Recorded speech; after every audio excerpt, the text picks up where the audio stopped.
এই সংসারে যখনই দুজন মানুষ একত্রিত হয়ে কোনো সমস্যার বিষয়ে আলোচনা করেন, তখন হয় সবার শেষে কোনো না কোনো সমাধান বের করেন বা কোনো না কোনো বিবাদ করেন। এই বিবাদ হলো মনুষ্য জীবনের সবথেকে বড় ঝামেলা, সবথেকে বড় সমস্যা। ভেবে দেখুন এই বিবাদ কেন হয়? তখনই হয় যখন বার্তালাপ ঠিকমতো হয় না। আর বার্তালাপ ঠিকমতো কেন হয় না? কারণ বেশিরভাগ সময় মানুষ একটাই ভুল করে বসে। সামনের মানুষের কথা শোনেন, কিন্তু তার উত্তর দেবার জন্য, তার কথার মর্ম বোঝার জন্য নয়। কিন্তু যেদিন থেকে, যে মুহূর্ত থেকে আপনি এটা শিখতে শুরু করে দেবেন যে আমি অপরের কথা শুনব, কিন্তু সেটা বোঝার জন্য, তাকে উল্টে জবাব দেবার জন্য নয়, সেদিন থেকেই বিবাদের সমাপ্তি ঘটবে আর বার্তালাপ স্পষ্ট হয়ে যাবে। দেখুন, হয় সামনের মানুষের কথা বুঝতে শিখুন, বা নিজের বক্তব্য ভালোভাবে সামনের মানুষটাকে বুঝিয়ে বলুন। বার্তালাপ নাকি বিবাদ, আপনি কোনটা চান? সিদ্ধান্ত আপনার। আসুন আর আমার সাথে ভালোবেসে বলুন, রাধা রাধা। অনেক সময় আমাদের মনে এই ভাবনা আসে যে আমাদের নিরীহ স্বভাবের সুযোগ নিয়ে এই সংসারের মানুষ শুধু আমাদের দুঃখই দেয়। কতবার এমন মনে হয় যে আমরা সবাইকে সাহায্য করার জন্য এগিয়ে যাই আর সকলে আমাদেরই দোষ দেয়। অনেক সময় এমন মনে হয় যে আমরা শুধুই সৎকর্ম করি, সকলের ভালো চাই, কিন্তু সকলে আমাদেরই বিষয়ে খারাপ কথা বলতে থাকে। দুঃখ হয়, কিন্তু আমাদের এটা ভেবে দেখা উচিত যে মানুষ আম গাছের গায়ে পাথর ছোড়ে, শাল গাছের গায়ে পাথর কেন ছোড়ে না? কারণ এই আম গাছে পাওয়া যায় মিষ্টি এবং সুস্বাদু ফল। অন্যদিকে শাল গাছ থেকে আমরা কি পাই? শুধুই কাঠ। তাই যদি আপনাকে কেউ কথা শোনায়, আপনাকে কোনো কিছুতে বাধ্য করার চেষ্টা করে, আপনার বিষয়ে অনুচিত কথা বলে, তাহলে নিশ্চয়ই আপনার মধ্যে এমন বিশেষ কিছু আছে যা তাদের মধ্যে নেই। নিজের মধ্যে আত্মবিশ্বাস বাড়িয়ে তুলুন, ধন্যাত্মক ভাব আনুন, সৎকর্ম করতে থাকুন। কোনো কটুতা এই মনে প্রবেশ করতে দেবেন না। এই মন সুপ্রসন্ন হয়ে বলবে, রাধা রাধা। এই হলো এক আম গাছ, আর খুব যত্ন সহকারে আমি এটা বড় করেছি। প্রথমে বীজ বপন করেছি, তারপর সিঞ্চন করেছি, তারপর এর থেকে অঙ্কুর বেরিয়েছে, তারপর দিন প্রতিদিন আমি এতে জল দিয়েছি। আস্তে আস্তে ওর পাতা বেরিয়েছে, তারপর ও একটা গাছের আকার ধারণ করেছে। এইভাবেই যদি প্রতিদিন আমি ওর দেখাশোনা করি, তাহলে নিশ্চিত রূপে এর শিকড় আরো দৃঢ় হবে এবং একটা বিশাল গাছের আকার ধারণ করবে, যার থেকে কিছু ডাল জন্ম নেবে, আর তাতে আমি পাবো কিছু মিষ্টি সুস্বাদু আম ফল। এবার আম তো সকলের প্রিয়, সকলের পছন্দের ফল, সকলে খেতে চান। কিন্তু আম পাওয়ার জন্য আগে আপনাকে সেই গাছের যত্ন নিতে হবে। যদি আপনি গাছ লাগিয়ে তারপর ভুলে যান, তাহলে সেই গাছের কি হবে? তার অস্তিত্বটাই মুছে যাবে, তাই না? আমাদের সম্পর্কগুলো কিছুটা এরকমই হয়। যদি সম্পর্ক জুড়ে আপনি ভুলে যান, তাহলে তার অস্তিত্বই মুছে যাবে। তাই শুধুই সম্পর্ক গড়বেন না, তাকে পালনও করুন। নিশ্চিত রূপে আপনার এই সম্পর্করূপী বৃক্ষের ডালে আনন্দের মিষ্টি সুস্বাদু আম ফল নিশ্চয়ই পাওয়া যাবে। তাহলে প্রত্যেক দিন প্রত্যেক সম্পর্ক পালন করুন, তার থেকে আনন্দ লাভ করুন। এই মন ভালোবেসে বলবে, রাধা রাধা। সাফল্য। সংসারের প্রত্যেক মানুষ সফল হতে চান। একটু বোধবুদ্ধি আসার পরেই সে সাফল্যের পেছনে ছুটতে থাকেন, আজীবন এই সাফল্যের পিছনে ছুটতে থাকেন। কিন্তু এই যে সাফল্য, তা অর্জন কি করে করতে হয়? ব্যবহার দ্বারা, ছলনা দ্বারা, বল দ্বারা, অর্থের দ্বারা? দুর্ভাগ্যবশত সাফল্য এভাবে লাভ করা যায় না। সাফল্য তখন লাভ করবেন যখন আপনি অসফলতা থেকে শিক্ষা লাভ করবেন। অসাফল্য থেকে শিক্ষা লাভ করা অত্যন্ত গুরুত্বপূর্ণ। করা ভুলের থেকে শেখা অত্যন্ত গুরুত্বপূর্ণ। যদি আপনি অসাফল্যকে ভয় পান, তার থেকে দূরে পালান, তাহলে জীবনে কখনোই এগোতে পারবেন না। অসফলতা আসেই আপনাকে এটা বোঝানোর জন্য যে সাফল্য কিভাবে অর্জন করা যেতে পারে। তাহলে অসফলতাকে স্বাগত জানান, তার থেকে শিখুন। নিশ্চিত রূপে সাফল্য আপনার কাছে আসবেই আসবে। আর এই মন তা সুপ্রসন্ন হয়ে বলবে, রাধা রাধা। মানুষ ভাবেন যে ধন অর্জন করা হলো অত্যন্ত গুরুত্বপূর্ণ। তিনি আজীবন ধন অর্জন করতে থাকেন, ধন অর্জন করার চেষ্টা করতে থাকেন। সে যাই হয়ে যাক না কেন, পরিশ্রম করতে থাকেন। স্বাস্থ্যের দিকে নজর দেন না, না উচিত সময় খাবার খান, না উচিত সময় ঘুমোতে যান, না পর্যাপ্ত সময় পর্যন্ত ঘুমন, কিছুই না।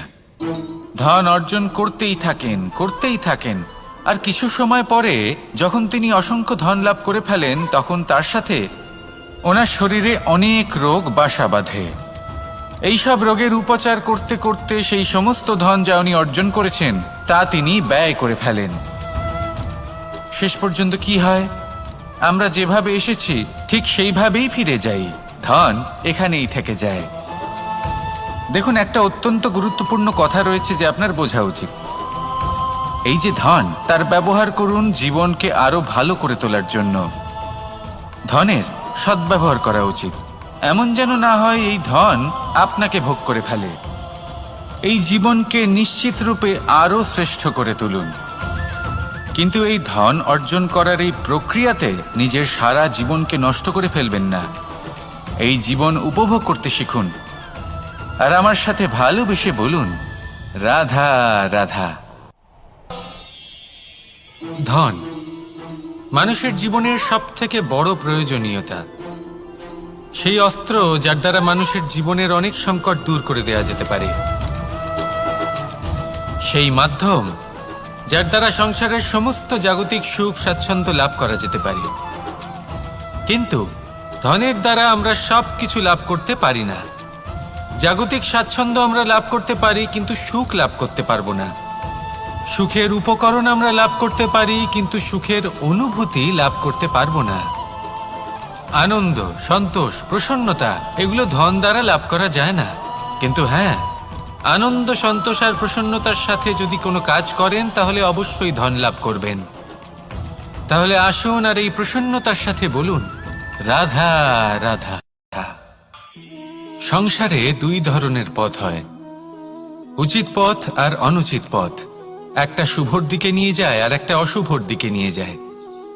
অনেক সময় অজ্ঞানতাবশত জীবনে আমরা সেই পথ নির্বাচন করে নিই যা আসলে অনুচিত। তারপর নিজেকে আশ্বস্তও করে ফেলি যে এই পথেই চলতে হবে, এখান থেকে ফেরার পথ নেই। কিন্তু যদি সত্যি বলি তাহলে এটা শুধুই আপনার ভ্রম। আপনার মধ্যে শুধুমাত্র একটু দৃঢ়তার অভাব আছে, তা জাগ্রত করুন আর বাড়িয়ে তুলুন। আপনি দেখবেন এই সংসারে এমন কোনো পথ নেই যেখান থেকে ফিরে আসা সম্ভব নয়। এমন কোনো মানসিকতা নেই যা বদলানো সম্ভব নয়। যদি আজ এই মুহূর্তে আপনার মনে হয়ে থাকে যে আপনি কোনো অনুচিত পথে আছেন আর আপনি কোনো শুভ পথে যেতে চান, তাহলে ওখান থেকে ঘুরুন আর ফিরে আসুন। আবার সেই মোড়ে ফিরে আসুন আর সেই পথ নির্বাচন করুন যা আপনার জন্য শুভ। একটু সময় অবশ্যই লাগবে, কিন্তু নিশ্চিত রূপে আপনার উদ্দেশ্য এবং আপনার গন্তব্য এই দুই অনেক শ্রেষ্ঠ হয়ে উঠবে। তাহলে আসুন আর আমার সাথে ভালোবেসে বলুন, রাধা রাধা। মানুষের জীবনে সবসময় কিছু না কিছু ঘটে চলেছে। কখনো ভালো কিছু ঘটে, আবার কখনো দুর্ঘটনা ঘটে।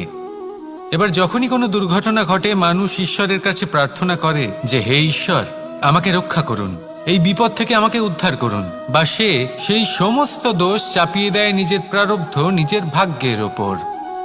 কিন্তু যদি আপনি গভীরভাবে ভাবেন, তাহলে প্রত্যেক দুর্ঘটনা, বাধা এবং বিপদ আপনার জীবনে শুধু একটাই উদ্দেশ্য নিয়ে আসে, আপনাকে আরো যোগ্য করে তোলার জন্য। যদি আপনাদের একটা উদাহরণ দিই, বর্ষার ঋতুতে যখন প্রচন্ড মাত্রায় বৃষ্টি পড়ে, ছাদ থেকে জল পড়তে থাকে, তখন আপনি নিশ্চিত করে নেন, স্থির করে নেন যে এবার আমি এই ছাদকে নতুন করে বানিয়ে তুলব, আরো শক্তিশালী বানিয়ে তুলব, আরো দৃঢ় বানাবো। আপনার জীবনে যখন কোনো অসুখ করে, তারপর আপনি জীবনে আরো সাবধানী হয়ে যান, আরো সতর্ক হয়ে যান, স্থির করে নেন যে এটা যেন দ্বিতীয়বার না হয়, ঠিক কিনা? এই বিপদ, এই দুর্ঘটনা, এই সংকট, এগুলো জীবনে আসবে আপনাকে আরো শ্রেষ্ঠ করে তোলার জন্য। এবার এটা আপনার ওপর। আপনি একে ভাগ্যের পরিহাস বলে মনে করবেন, নাকি ঈশ্বরের সংকেত মনে করবেন, যিনি আপনাকে আরো শ্রেষ্ঠ করে তুলতে চান? সিদ্ধান্ত আপনারই। আসুন আর আমার সাথে ভালোবেসে বলুন, রাধা রাধা। সাফল্য এবং অসফলতা। মানুষের জীবন এই দুই চাকার ওপরই দাঁড়িয়ে থাকে, এর আশেপাশেই ঘুরতে থাকে।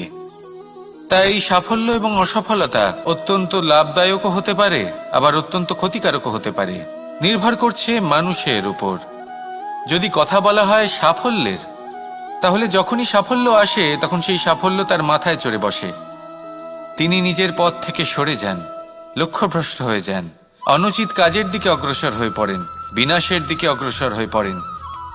কিন্তু সেই সাফল্য যদি মাথায় চড়তে না দিয়ে মনের মাঝে বাস করে, তাহলে সে নিজের সাফল্য অনুভব করতে পারবে, নিজের কর্তব্য অনুভব করতে পারবে, ভাববে যে কিভাবে এই সাফল্য দ্বারা সমাজের কিছু মঙ্গল করা যেতে পারে, আর সেই সাফল্যই তার জন্য বরদান হয়ে যাবে। এবার যদি কথা বলি অসফলতার, তাহলে যখনই অসফলতা আসে তখন মানুষ তাতে মন খারাপ করে বসেন, দুঃখী হয়ে পড়েন, হেরে গেছেন বোধ করেন, জীবনের সামনে অগ্রসর হওয়ার সাহস করতেই পারেন না। তার কি করা উচিত? তার মন থেকে না ভেবে মস্তিষ্কের দৃষ্টিভঙ্গি দিয়ে ভেবে দেখা উচিত যে আমি এমন কি করলাম যাতে আমি অসফল হলাম। নিজেকে শুধরে নেওয়া উচিত। তখন এই অসফলতা মানুষের কাছে আশীর্বাদ প্রমাণিত হবে, আর পরের বার তিনি অবশ্যই সফলতা লাভ করবেন। তাই মনে রাখবেন, সাফল্য এবং অসফলতা আপনার জন্য লাভদায়কও হতে পারে, ঘাতকও প্রমাণিত হতে পারে, বিধ্বংসীকারীও হতে পারে। তা নির্ভর করছে আপনার উপর যে আপনি মস্তিষ্ক দিয়ে দেখতে চান নাকি হৃদয় দিয়ে দেখতে চান। শেষ পর্যন্ত সিদ্ধান্ত আপনারই। আসুন আর আমার সাথে ভালোবেসে বলুন, রাধা রাধা। একটা গরু যখন দুধ দেয় তখন তার একটা মূল্য থাকে। ওই দুধ থেকে যদি আপনি দই বানান তাহলে তার মূল্য বৃদ্ধি পায়। দই থেকে যদি মাখন বানিয়ে নেন তাহলে মূল্য আরো কিছুটা বেড়ে যায়। আর মাখন থেকে যদি ঘি বানিয়ে ফেলেন তাহলে মূল্য আরো অনেক বেশি বেড়ে যায়। কিন্তু এর কারণ কি? এরকম কেন হয়? কারণ হলো পরীক্ষা। দুধের মধ্যে যখন জোরন মেশানো হয় তখন দইয়ের টক ভাব চলে আসে, দুধের অস্তিত্ব বদলে যেতে শুরু করে। দুধকে নিজের অস্তিত্ব বদলে ফেলার দুঃখ সহ্য করতে হয়, তখনই তা দইতে পরিণত হয়, তখনই তার মূল্য বৃদ্ধি হয়। এই দইকে মন্থনের যাতনা সহ্য করতে হয়, তবেই সেই দই মাখনে রূপান্তরিত হয়, আর তারপর তার মূল্য বৃদ্ধি হয়। আর মাখন, এই মাখনকে আগুনের আঁচে তপ্ত হতে হয়, তবেই এই মাখন ঘিতে পরিণত হয়, আর তারপরেই এর মূল্য আরো অনেক বেড়ে যায়। মানুষের সাথেও এরকমই হয়। কর্ম করতে থাকুন, কর্মের পরীক্ষায় উত্তীর্ণ হতে থাকুন, আপনার মূল্য অবশ্যই বৃদ্ধি পাবে। তাহলে কর্ম করতে থাকুন, ফলের চিন্তা করবেন না। আর আমার সাথে ভালোবেসে বলুন, রাধা রাধা। কোনো গাছের গায়ে লেগে থাকা ফলকে দেখুন, সে কতটা সুখী অনুভব করে, কতটা সুরক্ষিত অনুভব করে। তার যে খাবারের প্রয়োজন পড়ে তা সে গাছের শিকড় থেকে পেয়ে যায়। গাছের শাখা, ডাল তাকে সাহায্য করে থাকে, পাতা তাকে আশ্রয় দেয়, ওকে ছায়া প্রদান করে। কিন্তু সেই ফল যদি ওখানেই থাকে তাহলে কি হবে? উচিত হবে না। ওই ফলকে ছেড়ে পড়ে যেতে হবে, মাটিতে পড়তে হবে, সেটা ফেটে যেতে হবে, নিজের বীজকে মাটির নিচের অন্ধকারে পৌঁছে দিতে হবে। তারপর সে রূপ পাল্টাবে, আর এক অঙ্কুরে রূপান্তরিত হবে। অঙ্কুর যা বৃক্ষে রূপান্তরিত হবে, বৃক্ষ যা অনেক ফলকে জন্ম দেবে। সেইভাবেই আপনি জীবনে যদি মহান কিছু করতে চান, শ্রেষ্ঠ কোনো কাজ করতে চান, তাহলে আপনাকে সুরক্ষা ক্ষেত্র থেকে বেরিয়ে আসতেই হবে আর কর্ম করতে হবে। দেখুন, সোনাকেও কুন্দন হবার জন্য তপ্ত হতে হয়, আপনাকেও মহান হবার জন্য কর্ম তো করতেই হবে। তাই কর্ম করুন, মহান হয়ে উঠুন, আর আমার সাথে ভালোবেসে বলুন রাধা রাধা।